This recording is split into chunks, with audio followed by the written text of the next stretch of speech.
Hello my dear students, welcome to another video. So my dear students, आज की इस video में बात करने वाले हैं फंक्शनल ग्रुप्स के बारे में और बाद में होमोलॉगस सीरीज भी करेंगे। सारे के सारे फंक्शनल ग्रुप्स आज ही की वीडियो में हम निपटा देंगे। तो जैसे बात करते हैं, सबसे पहले फंक्शनल ग्रुप क्या होता है। जैसे कि ये मान लो एक एल्केन है। एल्केन में कौन सा है? ब्यूटेन है ना, क्योंकि सारे के सारे कार्बन कार्बन के बीच में सिंगल बॉन्ड है। अच्छा, ये ब्यूटेन है। अगर यहाँ पे जो डंडे खाली होते हैं उसके साथ में क्या लगाता हूँ? हाइड्रोजन। अगर ये हाइड्रोजन को हटा के मैं एक ऐसा ग्रुप लगा दूं जैसे OH मान लो, अल्कोहल वाला, तो इसकी प्रॉपर्टी पूरी चेंज हो जाए, उसी को फंक्शनल ग्रुप कहते हैं। That's it. ऐसा ग्रुप लगा दो हाइड्रोजन की जगह जिससे पूरी प्रॉपर्टीज की चेंज हो जाए। पहले ब्यूटेन था, अब ब्यूटेन 2 बन गया। मान लो ब्यूटेनॉल अल्कोहल का मेंबर बन गया, बिल्कुल अलग हो गई प्रॉपर्टी इसकी। ठीक है, तो इसी को बोलते हैं फंक्शनल ग्रुप। अब एक एक करके सबको हम देखते हैं। सबसे पहला हम बात करेंगे हेलोजेंस की। किसकी बात करेंगे? हेलोजेंस। ये जो वर्ड होता है ना, हेलो, क्या वर्ड होता है? हेलो। ये स्टार्टिंग में आपको लगाना है। ये क्या लगाना है आपको? स्टार्टिंग में। ये क्या हो जाएगा? इसका प्रेफिक्स हो जाएगा। हेलो वर्ड क्या हो जाएगा? इसका प्रेफिक्स। हेलोजन में आपको याद रखना है एक्स। हेलोजन को मैं एक्स से डिनोट करता हूं। हेलोजेंस को किससे डिनोट करता हूं? एक्स से डिनोट करता हूं। प्रेफिक्स क्या लगाते हैं? हेलो। अच्छा, क्या बता रहे हो ये? एक्स यानी क्लोरीन, फ्लोरीन भी आता है। Fluorine, chlorine, bromine and iodine. ये चार आपको नाम याद रखने। Chlorine, fluorine, chlorine, bromine, iodine. कैसे भी याद रख लो, कोई दिक्कत नहीं है। एफ के लिए हम प्रेफिक्स लगाएंगे हेलो। हेलो का मतलब स्टार्टिंग में ओ लगा देंगे, यानी एफ अगर आ गया तो फ्लोरो हो जाएगा। क्या आ जाएगा? फ्लोरो। Cl आ गया तो क्या हो जाएगा? क्लोरो हो गया। Br आ जाएगा तो क्या हो जाएगा? ब्रोमो हो जाएगा। I आ जाएगा तो क्या हो जाएगा? आयोडो हो जाएगा। यानी वर्ड रूट से आपको पहले लगाना है, क्योंकि प्रेफिक्स है। हेलो यानी फ्लोरो, क्लोरो, ब्रोमो, आयोडो ऐसे लगाना है। एफ आ गया तो फ्लोरो, Cl आ गया क्लोरो, ब्रोमो, आयोडो, ऐसे करके आपको लगाना है। उम्मीद है आपको समझ आया होगा। ये जो होता है ना, इसकी चेन होती है RX। आपको ना इस चैप्टर में जब भी मैं R लिखूंगा, समझ जाना वो कार्बन की चेन को रिप्रेजेंट करता है। R किसको रिप्रेजेंट करता है? कार्बन की चेन को। अब एक बात बताओ, जैसे एल्केन था, एल्केन में मीथेन, ब्यूटेन, प्रोपेन कुछ भी आ सकता है। अब मैं सिंपल R लगा के लिख सकता हूँ ना। मुझे नहीं पता यहाँ पे कितने कार्बन आएंगे, तो उसके जगह पूरे सबको मैं R मान लेता हूँ, यानी वो कार्बन की चेन है। मुझे नहीं पता कितने हैं, 1 2 3 4 कितने भी हो सकते हैं। ठीक है, इसलिए R जब भी आएगा कार्बन की चेन मानना है। X जब भी आएगा उसका मतलब हेलोजन, और हेलोजन का मतलब फ्लोरीन, क्लोरीन, ब्रोमीन या आयोडीन, और उसका प्रेफिक्स ये आपको लिखना होगा। ठीक है, बस इतना ये इसमें एग्जांपल से अब हम समझ लेते हैं। ठीक है, देखो जैसे मान लो ये सिंपल सा मेरे पास एल्केन था, ये था क्या था? ये पेंटेन था। पेंटेन यहां पे मैंने मान लो लगा दिया Cl। तो पहले क्या लिखते थे? देखो वर्ड रूट ये आ गया मेरे पास, पेंट, सिंगल सिंगल बॉन्ड है तो एन आ गया, ये लिखते थे ना। अच्छा, स्टार्टिंग अब Cl लग गया है। क्या लग गया है? Cl। तो कुछ नहीं करना है, स्टार्टिंग में क्लोरो लगा दो। स्टार्टिंग में क्या लगा दो? क्लोरो, क्लोरोपेंटेन। बस आसान तो है। जैसे मान लो ये 5 कार्बन थे, मान लो 6 कार्बन आ गए। यहाँ पे मेरे पास लग गया, मान लो I लग गया, तो कोई दिक्कत नहीं है। स्टार्टिंग में यानी प्रेफिक्स आयोडो आ जाएगा। आइए तो आयोडो, फिर क्या था हमारे पास? आयोडो, 6 कार्बन है ना, हेक्स, और सिंगल बॉन्ड है तो एन, आयोडो, हेक्स, एन। ये वर्ड रूट, ये सफिक्स, ये प्रेफिक्स। समझ रहे हो क्या कह रहा हूं मैं? उम्मीद है आपको बात आ गई होगी समझ में। और भी नोमेनक्लेचर जब आएगा और डिटेल में पढ़ेंगे, अभी तो ऊपर ऊपर से पढ़ रहे हैं। कितने कार्बन हो गए? 7 हो गए। मान लो यहाँ पे आ गया Br, तो वर्ड रूट कितने हैं? 7 है, तो हेप्ट आ जाएगा। सिंगल बॉन्ड है तो ए, ये सफिक्स हो गया। प्रेफिक्स क्या हो जाएगा? ब्रोमो। बस ये पहला फंक्शनल ग्रुप हमारा खत्म हो जाता है, हेलोजन। अब सेकंड हमारे पास हम लिखेंगे अल्कोहल को। किसको लिखेंगे? अल्कोहल को। इसको लिखने का तरीका है ROH। मैंने अभी भी बताया ना, R का मतलब क्या? कार्बन की चेन, उसके साथ OH ग्रुप जब जुड़ जाएगा, क्या O के साथ H भी, OH साथ में जुड़ जाएगा तो उसको बोलेंगे हम अल्कोहल है। क्या है वो? अल्कोहल है। जैसे कि मेरे पास मीथेन था, CH4 क्या था? मेरे पास मीथेन था, यानी कार्बन के साथ ये चारों क्या जुड़े थे? हाइड्रोजन जुड़े थे। एक हाइड्रोजन हटा के मैं क्या लगा दूं? OH लगा दूं। क्या लगा दूं?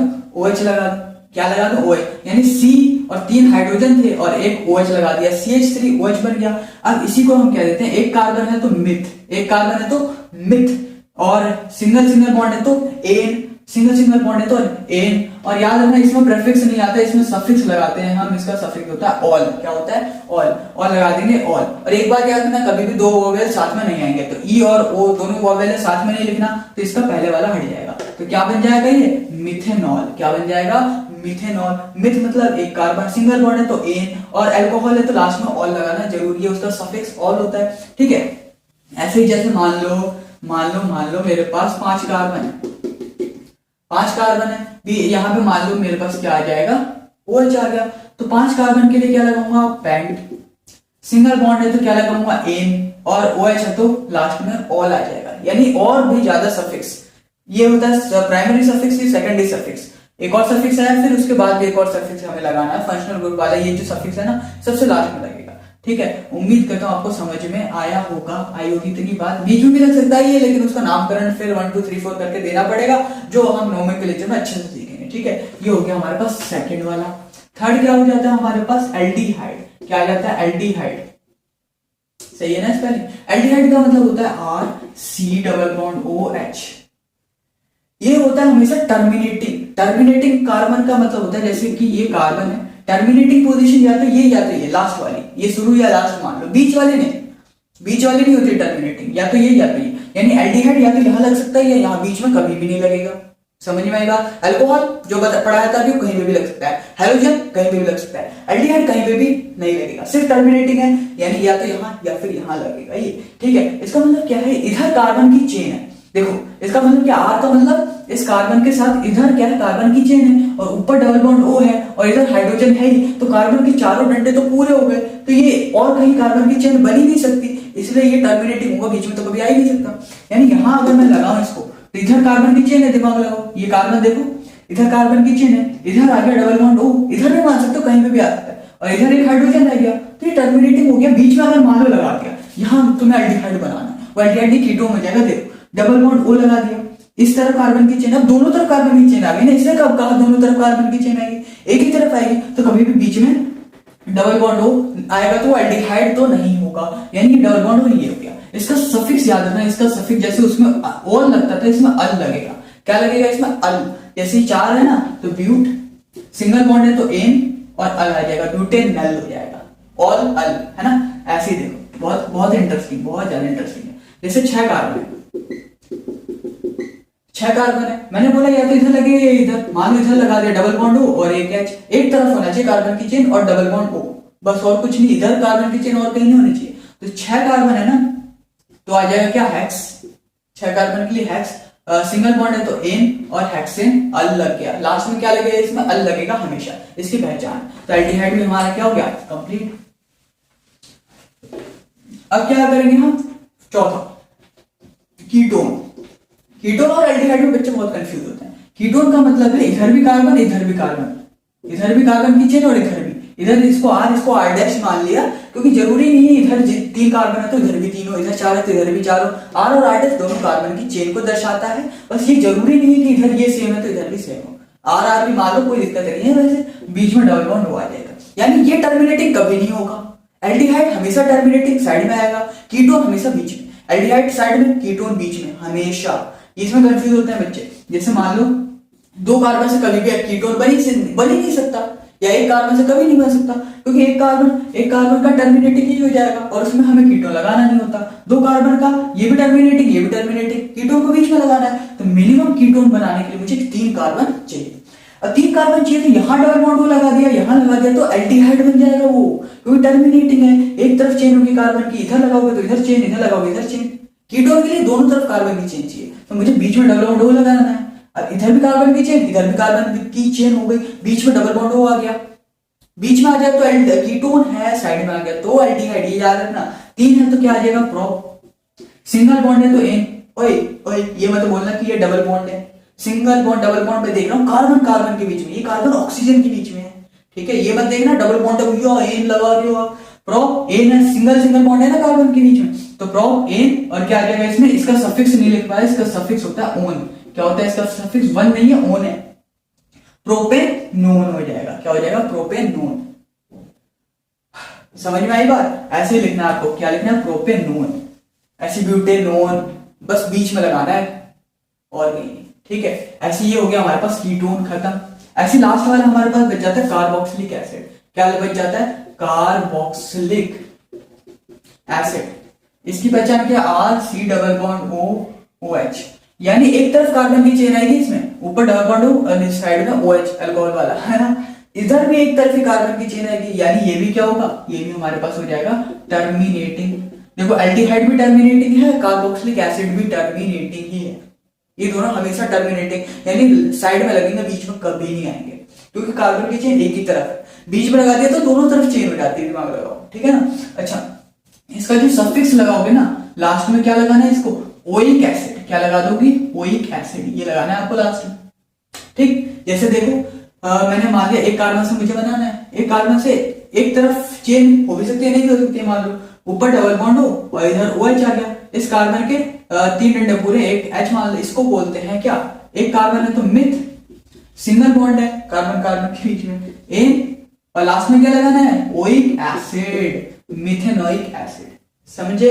ऐसी मान लो जैसे 4 कार्बन है, 1 2 3 4 कार्बन है, बीच में तो कभी नहीं आ सकता, यहां पे लगा दो डबल बॉन्ड हो OH, तो 4 कार्बन है तो ब्यूट, सिंगल बॉन्ड एन, ओइक एसिड, ब्यूटेनोइक एसिड, सिंपल है। ऐसे ही आप सारे के सारे कार्बन की, सारे के सारे 1 से 10 तक की आपको अच्छे से प्रैक्टिस कर सकते हो। बस याद रखना कौन सा टर्मिनेटिंग है, कौन सा नॉन टर्मिनेटिंग है, यानी बीच में आएगा।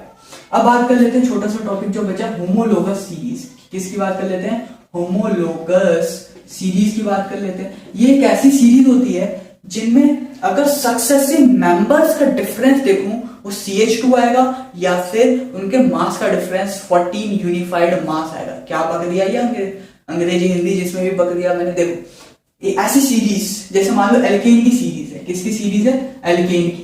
पहला क्या आएगा, मीथेन, फिर क्या आएगा, इथेन, फिर क्या आएगा, प्रोपेन, फिर क्या आएगा, ब्यूटेन, है ना। ये ऐसी सीरीज है। अगर मैं इसके उसकी बात करूं, फॉर्मूले की बात करूं, ये क्या हो जाएगा, CH4, ये C2H6, ये C3H8, ये C4H10, C4H10, ये मॉलिक्यूलर फॉर्मूला आ गया।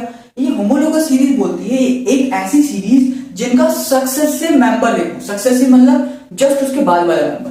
मान लो मैं पहला मेंबर ये मानता हूं तो अगला ये मानना पड़ेगा, पहला ये मानूंगा तो अगला ये, ऐसा नहीं कि पहला ये तो अगला ये, सक्सेसिव यानी जस्ट उसके बाद। इन दोनों का अगर मैं डिफरेंस देखूं, उनमें जो डिफरेंस रहेगा वो CH2 मॉलिक्यूल का रहेगा। CH2 देखो इन दोनों में कितने कार्बन का डिफरेंस है, देखो इनमें से ये माइनस कर दो, C3H8 में से माइनस कर दो C2H6, इनमें से पहले कार्बन को माइनस करो, 3 कार्बन है 2 कार्बन, 3 में से 2 गए, 1 कार्बन बच गया।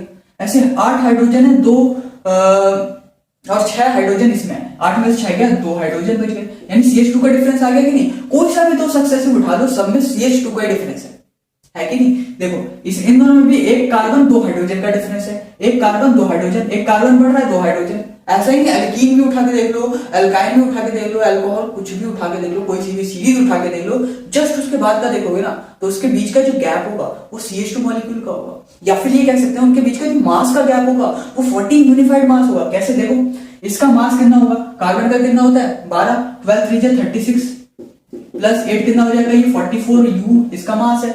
इसका मास देखो 12 2 24 प्लस 6 कितना आ जाएगा 30, इन दोनों 40U 44U माइनस 30U करोगे तो कितना आ जाएगा भाई 14U ही तो आएगा। मतलब इनके मास का डिफरेंस हमेशा 14 यूनिफाइड मास होगा। या तो ऐसे कर लो ना, डिफरेंस करके ये आया, इसी का मास देख लो डायरेक्ट, इसका मास कितना होगा 12 प्लस 2 14, तो डिफरेंस या तो CH2 मॉलिक्यूल का होगा या फिर उसी को कह सकते हैं 14 यूनिफाइड मास का डिफरेंस होगा।